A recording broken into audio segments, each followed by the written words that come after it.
Hello everybody and welcome once again to Lightning TV. Now, after what seemed like an eternity on the road for Milton Keynes Lightning, they were back to home action last Saturday night, and the visitors of course were Guildford Flames. Let's go and check out the action. As we get ready to drop the puck on the first period here at the Milton Keynes Arena, we're off and we're playing hockey on a Saturday night.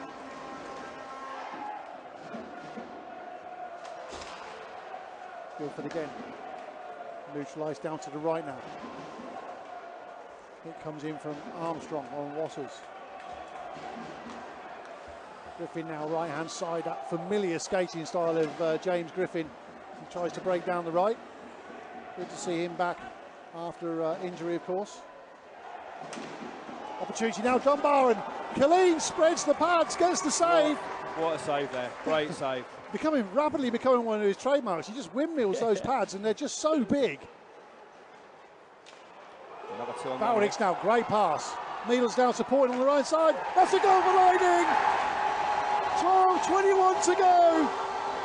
And I have to say, a lot of that goes down in credits to Patrick Killeen for a brilliant save. Initially, the Lightning break. Bowdix who picks it up. Needles rocketing down this left-hand side. Bowdix says, there you go, son. Thank you very much. It's 1-0 Lightning. Ritnow. Acker waits over on the blue line. Foster waits over on the right-hand side. Goes down to the lower hash marks. Picks up the saucer pass. 30 seconds remaining on the Lightning penalty. And that is probably the most ridiculous penalty I've seen going. You can't argue with the punch, but... Martin Mazinec, I don't know what was going on beforehand, but, you know, when the whistle goes and then you swing the punch.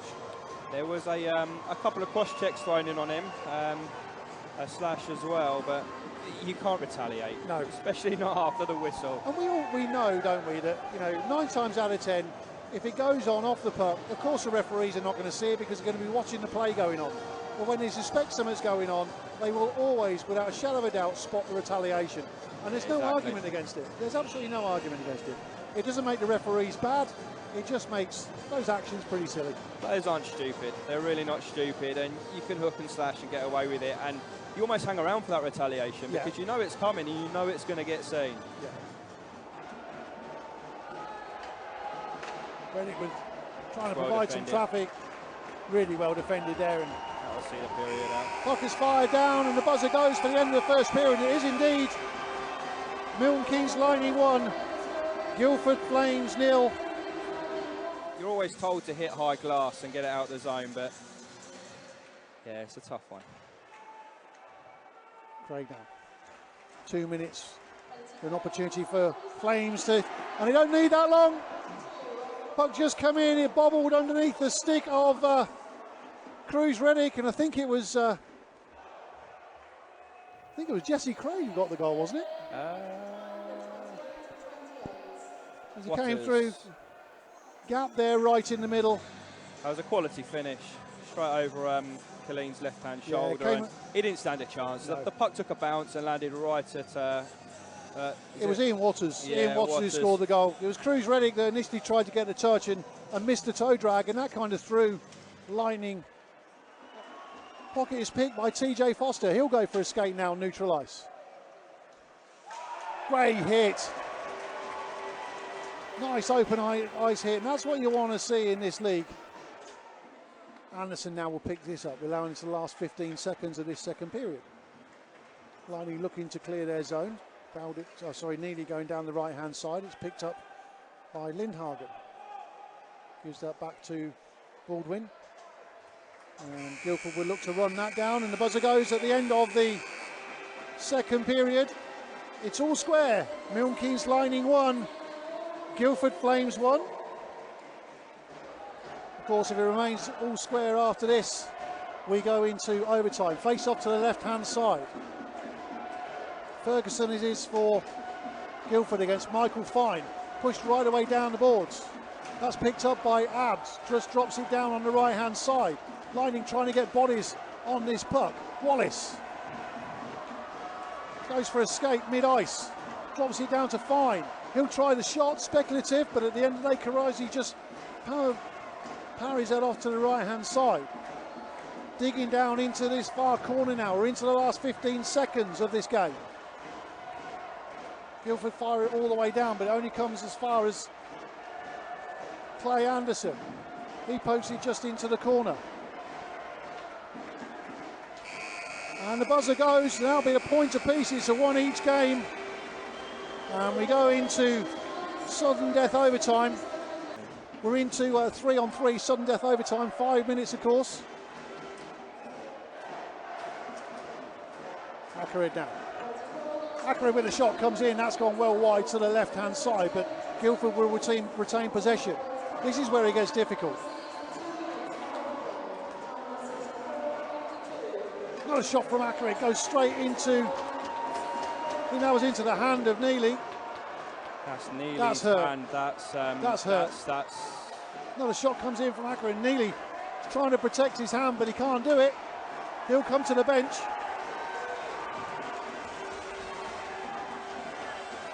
And when you see that, you just think, how much worse can your injuries get?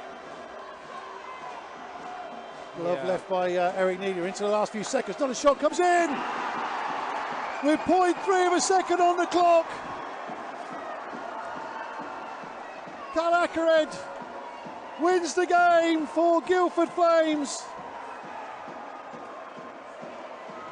Lightning will be rightly disappointed with that.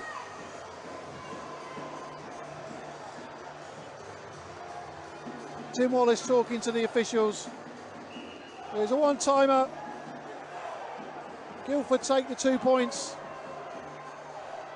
So a frustrating 2-1 loss in overtime with just 0.3 on the clock, of course. Now, after the game, I caught up with both head coaches to get their thoughts, and also new arrival, Robbie Balagiron.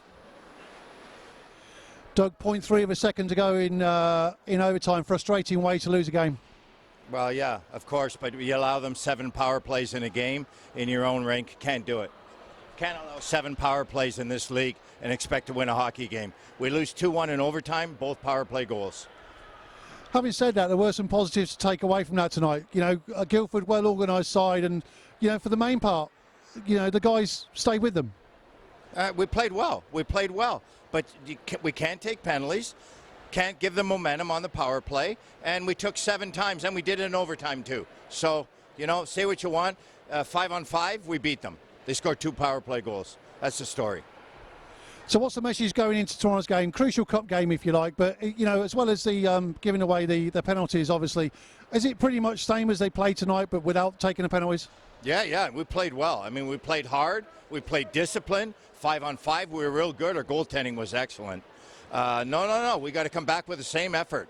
Exact same effort. And 5-on-5, they didn't score on us. I mean, this is a very, very powerful team. North-South team with speed and skill, and we played right with them.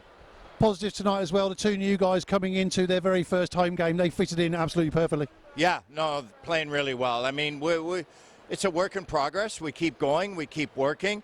But structurally, when you play 5-on-5 and they don't score on your team, should win the hockey game. Brilliant. Well, Doug, thanks very much for taking the time. Thanks. See ya. Paul, I guess tight first period, really, really close second period. And then I guess both teams were sort of, it seemed like neither wanted to lose the game. And it kind of got really, really tight. But I guess you'll take 2 points with 0.3 left on overtime. Yeah, absolutely. Like I said, I thought, you know, the first period, Milton Keynes came out hard, you know, and I think looking at video from what they've done at home so far this year, and we knew what to expect. We knew it was going to be a hard first period for us. Obviously they're building, they know they're coming the first 20 minutes, but we got into the game the second and third, and you know, it was an end-to-end game, but I thought obviously the goalie made some big stops at some key times. You know, you think you're scoring and all of a sudden he's pulling it from underneath his pads, but overall I thought it was a good game. Obviously 65 minutes in the end, wasn't it? But like you say, it's a tough building to come in. The atmosphere is here, there's a lot of noise, and it was a hard game tonight. Flames now appear to have you seem to have hit your game. You've got Brett Ferguson come back in. You've obviously got the arrival of TJ Foster. Kevin King starting to find his form as well. And that gives you a lot of options. Yeah, obviously it was just a shame from the start of the season that we never had those guys. Obviously we had Kevin, but with Brett's visa, obviously application just taking a little bit of time, and it was frustrating because you sign your team in the summer and you get everything down on paper and you expect to be the end of August, September with that team, and then it's not there, and then you kind of certainly for the first few weeks, we were just not struggling, but it was just we knew what we were missing. And then obviously Brett got back, and then we managed to pick up TJ Foster as well. And then, like you say, Kevin, Kevin's a good professional. He was doing the right things on a daily basis in training. And if you're a point maker, you're a goal scorer, that doesn't leave you. You've just got to bear with it, and just like I say, keeping your routine, and hopefully it'll come back for you. And last weekend it came back for Kevin. But overall, I think the last few games we're starting to find our balance and our rhythm. But like I said, this game tonight, it was a tough game. It was a really tough game. You mentioned visa problems there. We certainly know all about those at the start of the season. What did you say to guys tonight? Because before tomorrow's game, you got. I guess it's certainly a crucial challenge game for Milton Keynes, because a win in any format will put Milton Keynes through. What do you say to your guys?